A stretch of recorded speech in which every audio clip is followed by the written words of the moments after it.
Welcome to the Sassy Autism Mom podcast, where we get you resourced for the many experiences and obstacles you may encounter as a special needs family or caretaker. Please relax and get comfy as we deep dive into today's episode.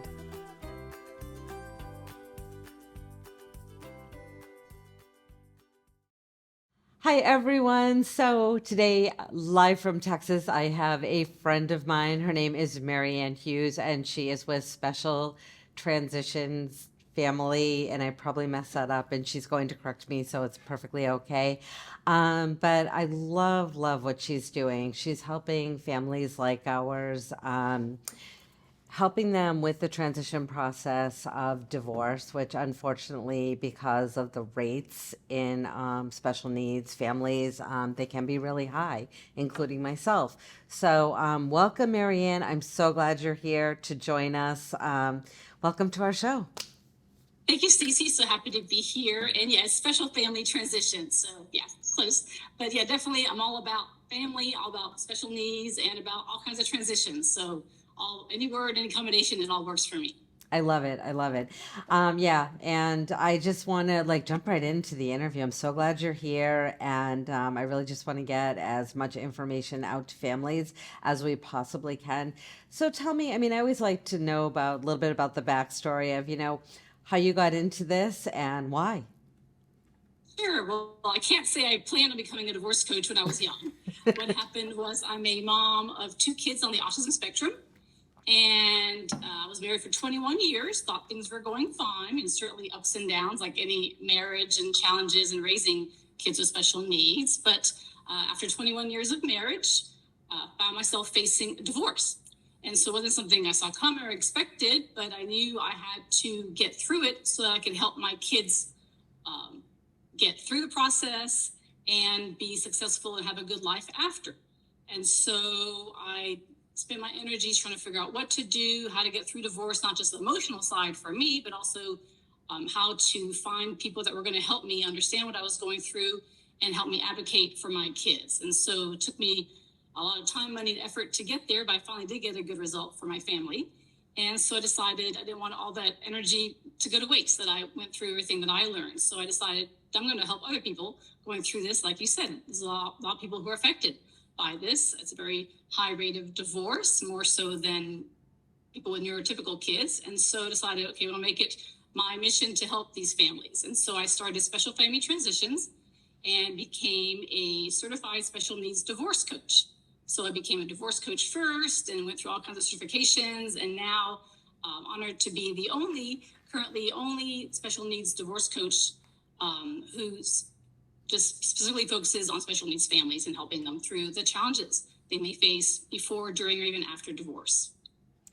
Yeah, absolutely. And I love that. And I love that mission. And I'm sorry you went through it. I too did. And I totally understand it can be really challenging and really difficult. I know just in autism, because I also have a son on the autism spectrum, it's an 85% divorce rate. And that's absolutely terrifying because, of course, when you walk into this, you don't know you're going to have a child with autism necessarily.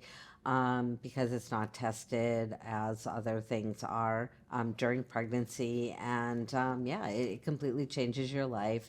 I can remember getting the diagnosis and the doctor literally saying to me, well, you should probably just put him into an institution and have a regular family. And I'm like, what does that even mean? I'm like, he's not a tube of lipstick. I'm not going to go to CVS and get Rosy Kiss instead of Sierra. It just didn't make sense in my head. I'm like, no, that's absolutely insane. We're going to work together and figure it out. And, like a lot of families, sometimes it's hard for one parent or another to really be okay with the diagnosis and really be comfortable with it because it really does throw things on your head because you have a kid. And I know for us, we used to joke around all the time when he was, in utero and, his first couple of years before the diagnosis, we'd be like, oh yeah, he's going to be a left-handed relief pitcher. We had his whole life planned out. And then when that bump in the road hits, no matter when it is, whether it's 2 years, 4 years, 3 months, 25 years, it really shakes things up. And it shakes things up, like you said, for the kid. And the bottom line is that has to be the focus on both sides. And I love the fact that you're coming at it from that. So, can you tell me a little bit about your process? Like when you are dealing with a family, like what do you kind of like, what does your process look like as you're kind of trying to talk to them and kind of get to that good result for the family, like you did for your own?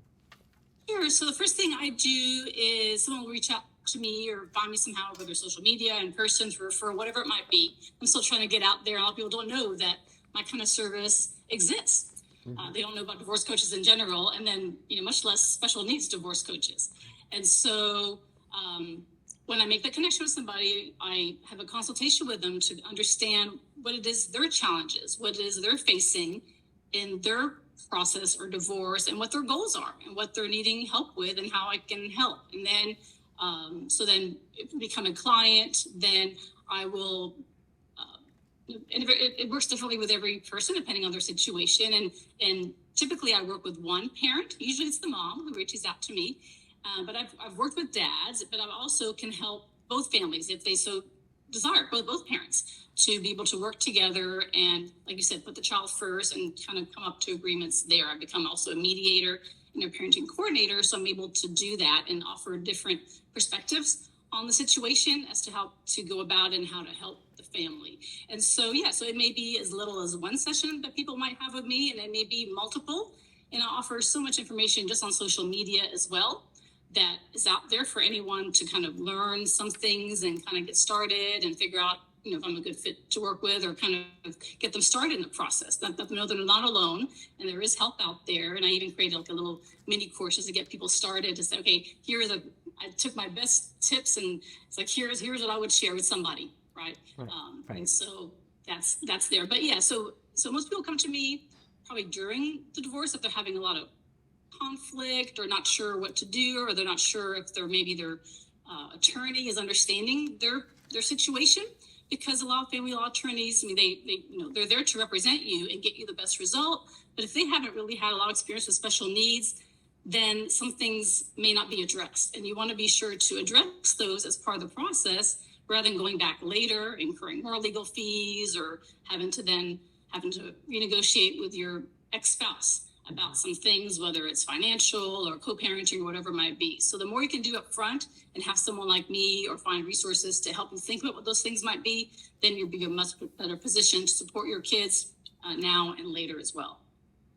Yeah, absolutely. That makes so much sense. Now, do you get into because a lot of kids obviously with special needs, or even if it's an adult who is under guardianship and what have you, do you get into the as well as, like, say, the living arrangements piece and like the things you would typically think of with a divorce? Where do you land as far as helping coaching them through, say, an IEP or a 504 plan, or like the different educational, or if they are in adult services but they're still under guardianship, an ISP? Are you still, like, do you get involved with that piece, or is that kind of somebody different that they would need to really kind of do that to kind of like smooth those edges out? Sure. So I'm not officially an education advocate. There are people who specialize in that and will work Right. directly with you in the schools and go to IEP meetings. But I've gone through that with both kids, so I can give advice and kind of give feedback and maybe some direction that family can take to either work directly with the school or get educated about the process, or maybe then find an education advocate if their situation really warrants that. I find that if you have the knowledge and you develop the skills and confidence to work with the school district, there's a lot that you can do on your own without having to hire an education advocate. Right. But definitely, if you need to, then by all means, there's a lot of people who do that and do a great job at that. Yeah, I didn't know if you did any kind of like, because like some parents, like one may see the kid in a much higher functioning program than perhaps their cognitive skills or their physical skills can actually support. I didn't know if you really did any kind of mediation with the parents, like to get them sort of on the same page, or guardians, or whoever it is that's involved in the situation. Sure, that's a great point, because, like you said about people sometimes not being able to accept the diagnosis, sometimes people come at it differently based on their experience, their denial situation, whatever it might be. They're not seeing that child or a young adult in the same way in terms of what their needs are and what will benefit them going forward. And so, yeah, we can definitely, when you can have those discussions to try to get people to understand this is what we're dealing with. You may see one side of somebody, and somebody else, the mom or caregiver, may see something else because they're involved day to day and they see everything that goes on. And yeah, that becomes an issue. Like you mentioned, some people have a hard time accepting that for whatever reason. Yeah. They want their child to, be, I don't say be more than they are, but to, they may think that they're more capable than they currently are based on their current skill sets. Not that they can't ever get there, right? I mean, I'm here to build everybody up, and we want our kids, but sometimes we have to kind of balance that with where we are now, what our challenges are, what we can do, what services are out there, whether it's school or therapies, to help them get to that point where we all want them to be, for sure. Absolutely. And I mean, it's starting with the end in mind is, a beautiful picture and things like that. And sometimes you may fall a little bit short, but I always love the expression like shoot for the moon, but be good if you land in the stars. Because again, you're going to land where you're going to land, whatever those, skills are that they have at 22, as they, tend to age out and all that kind of stuff. But it's sort of getting them there. But like this process, like I know for me, and I want to ask you a question because I kind of want to explain a little bit about what happened with us. I was divorced, needless to say. That's why I brought you on, because I there's just so many families, and I mean it's just so common in special needs world. But for us, we had already been separated and all that kind of stuff for a while.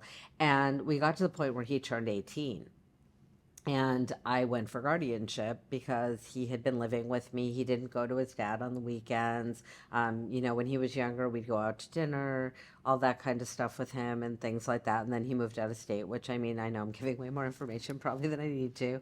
But the bottom line was when it came to guardianship, he thought at that point, because I was going for guardianship, that it was like I was taking control and that he no longer needed to be a part of his life. And I'm like, it has nothing to do with that. This is just a completely legal thing as far as, being able to make, healthcare decisions and, financial decisions and this and that, like all the things that like go into it. And I think a lot of families don't necessarily understand it. So are you able to kind of help people, especially when in that, like that transition age, like that 14 to 22 age, where things get really kind of wonky and dicey and like, do you help walk them through that guardian piece? So just because this person's a guardian doesn't necessarily mean the other person's shut out. Like, is that something you do, or is that again another type of person that they would like reach out to for that? Sure. So I can definitely share experiences and perspectives on guardianship and trying to advocate for medical decision making as part of your divorce, all that. Because, like you said, that age. And my kids were going through that age as well when I was getting divorced. And so it became complicated in terms of, how do we plan not just for now, but for their future, and I had to research different programs and the costs and figure out, okay, how are we going to address this? I think the mistake a lot of people make in divorce is that they think about the here and now and they don't plan for what's going to happen 5, 10 years, 20 years down the road and after that. And you kind of have to. So it's not just a divorce. You're kind of incorporating a whole life care plan into all your discussions and the way you should approach it, in my opinion. Some people may think differently. It's like, okay, we'll get divorced now.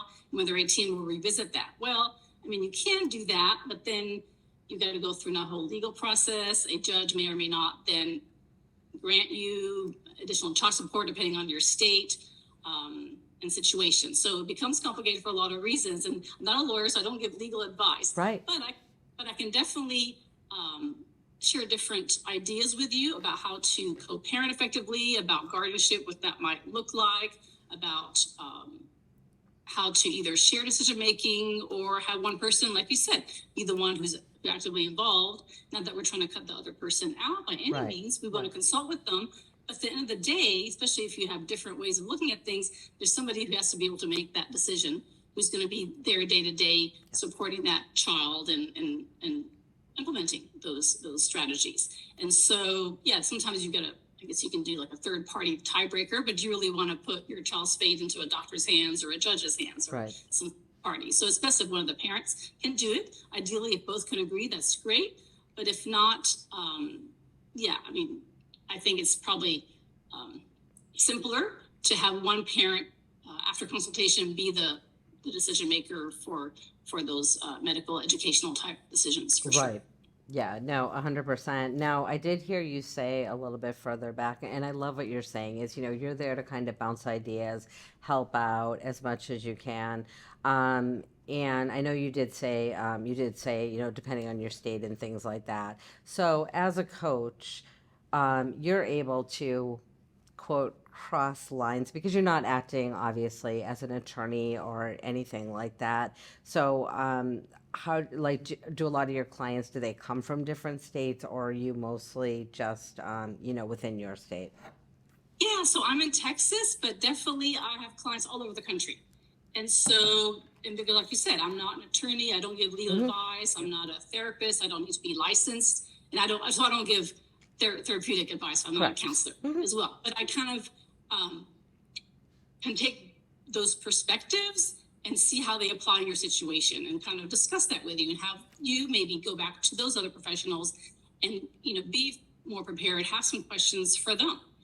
So a counselor, the difference between a therapist and myself is that a lot of times mental health professionals will look at the past and kind of what brought you to where you are now, whereas I help you understand where you are now and where you want to go and help you get there. So I'm more current and future focused, and I think most mental health professionals are kind of helping you deal with trauma, and dealing with the past issues that come into play. Not that they don't, for sure, but that's not my qualification or what Hmm. I do. So I'm here to help you get on the road to a successful life during and after divorce. That's my goal. So I don't just stop at divorce. I'm also like a transition and recovery coach as part of my training. So I can help people think about the future. Okay, how do the decisions now, are they going to impact us once the divorce happens?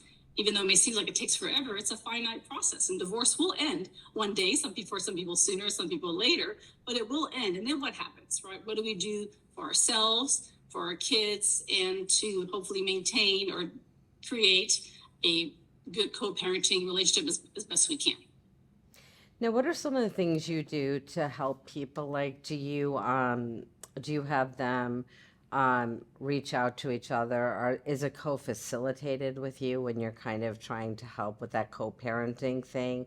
Or is it just sort of you giving your coaching clients the tools to have those conversations with their, former partner or guardian or what have you? Yeah, so it can be either one. So I can either work with one party and they can take that and apply it to their situation, or if both parties are willing, then I'm happy to try to be neutral in that case Hmm. and try to share some perspectives and maybe have them see it in different ways as well and see what works for them.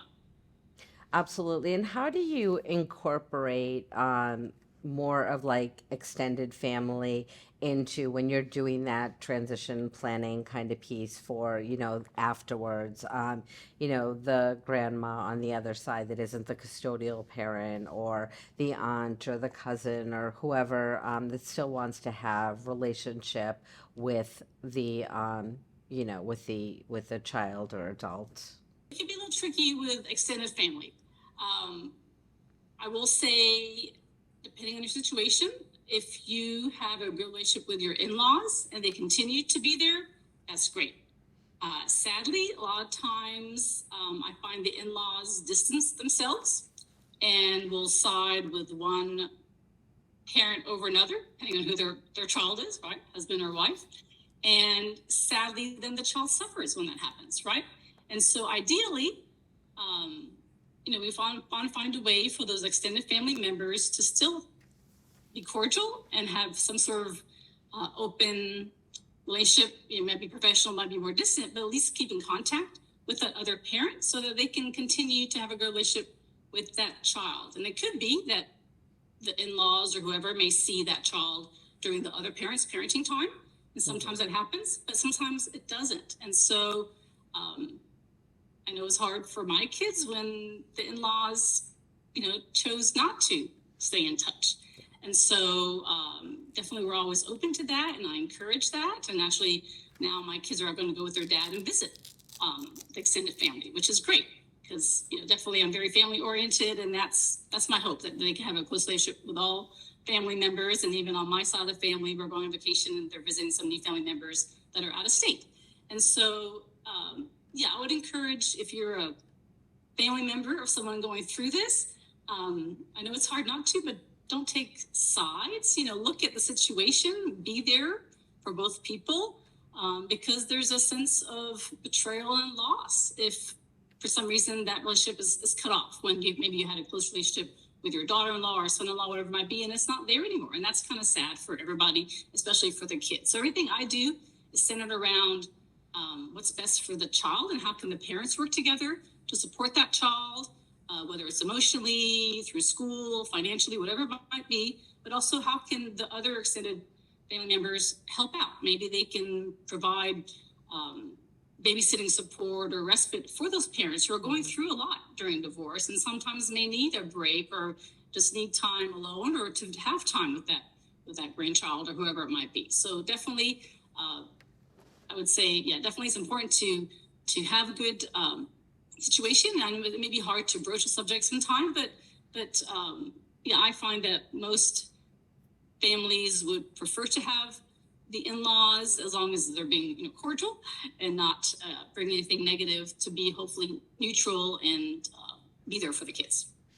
Yeah, absolutely. That makes complete sense. Now, do you ever have situations where you're working with, say, the parent, one of the parents and the child, if they're verbal and able to kind of communicate their needs or wants or what have you, or is that just something you're strictly kind of just coaching the parent through?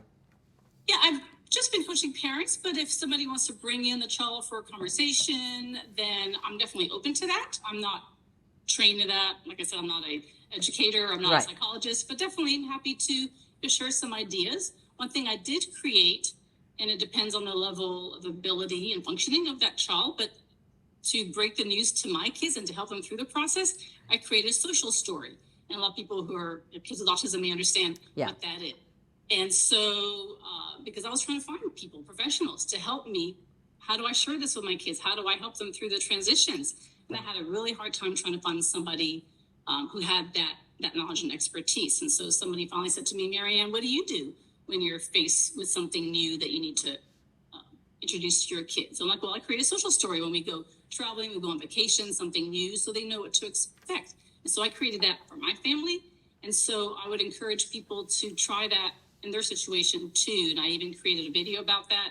I put on my YouTube channel as to how I created my social story, and definitely happy to help people out to develop their own for their situation, whatever it might be, whether it's the beginning of a divorce or during or after, just to make it in terms that the child can understand. And I would say also working with the school and with other professionals, sharing that with them as well and what's going on at home, I think helps a lot, because we're not doing this alone. And the child, may be acting out, may be confused, and so the more support they can get from all the whole village Yeah. is going to be better for everybody. Yeah, absolutely. And are you able, like, do any of your clients have you, like, for example, if a psychologist is involved at the school or like BCBA or something like that, do you ever have conversations with them on how to best support, the family who you're working with, their children through the process? Well, it's definitely happy to do that, because they may, I think a lot of people tend to not, they may feel it's taboo, or they may feel shamed or not ready to share it with other people. And so, but the school, hopefully can be supportive and encouraging during that time. So yeah, I'm happy to provide information as to strategies that help so they can incorporate those at school or therapy or the community, for sure. Yeah, and I think that's so important because, things like the picture exchange systems and things like that, like PECs and whatnot. I feel like if they can really have visuals for something like this, knowing that, mom or dad or whoever's, or grandma or grandpa or uncle or auntie, they still love them. Like it has nothing to do with them. And I think with special needs, it's probably some of them are going to be very aloof and not really understand it's about them anyway, but some of them are so sensitive and so used to their circle of love or circle of support that when those pieces start to move and shift and they're not there anymore, it's so important to be able to support them, not just from, just within the family, but, they're at school 6, 7 hours a day. They might like be with a coach somewhere. So I think it's so important what you're doing, that you're giving those kind of roadmaps to the families and, really being able to support them in different ways. And the fact that you can, that you're willing to reach out and have those conversations with school folks or, whoever it is that's in their circle. I think that's going to be really, really helpful, is how I see it. And I mean, I would have loved to have known someone like you way back when everything was going on for us, because I just think you provide so much support and generosity of spirit, because I mean it's so important to have someone who you can get a coach to do anything. I mean, there's weight loss coaches and this coach and that coach, but something like this is so deep and so personal and so hard to share with people, that the fact that you're allowing them that safe space to not only get everything out, like all their emotions and all that kind of stuff, but then build the bridge back to, okay, but how's it going to affect your life now? Like, it's great to dissect all the pieces, but making that bridge, I think that's going to be really critical to really supporting that family and getting the family to that transition point where it's going to be successful for everyone. So, I completely commend you on that. So, is there anything that you want to share with us, since we're getting close to the end, and anything you'd like to share with us, as well as your website and ways we can get in touch with you, would be great. Sure, and I appreciate that. I appreciate the kind comments, and yeah, I get that. That people say, "I wish you were around when I was going through it," and I wish I had myself as well when I went through, and that's why I do what I do. And so, like you mentioned about the kids, you want to provide as much structure and stability and support during this time. It is a transition for them as well. They're going through their own grief cycle. Based, like you said, a change in their whole circumstance, their whole life is turned upside down. So the more we can do to help prepare them for that and support them during the process, then the better off everybody will be. And so, so everything, just keep it simple. Everything's called Special Family Transitions. My website, all my social media. I mentioned the YouTube channel. I'm active mostly on Facebook and Instagram, and also on LinkedIn. So, but there you can find me at Mary Ann Hughes. And then my personal Facebook, if people want to connect with me there, or follow me there, is Mary Ann Pano Hughes, through in my maiden name in that. But if they're on my website, they can find me and reach out to send me a note, or just find my information. And happy to support people wherever they are to get through it. Know that they're not alone through the overwhelm, through the complexities, trying to find professionals that they can work with in their state. Because like I said, every state has different laws in terms of what it looks like, but I can, since I'm not a legal professional, I can kind of support you, and then support you working either with your lawyers or just kind of on your own, and then you can take it from there. Awesome. Awesome. Well, Marianne, thank you so much for joining us today. I love the work you're doing. Thank you so much for what you do. So many families can benefit from this. And I really hope that people are reaching out to you and really taking advantage of this resource and, making those connections with you. So everyone, until next time, let's get out there and change the world. Thank you. Thank you for joining me today. Please be sure to follow us on Facebook at Sassy Autism Mom, on Instagram, Sassy Autism Mom, our website and blog, sassyautismmom.com. Now let's get out there and change the world.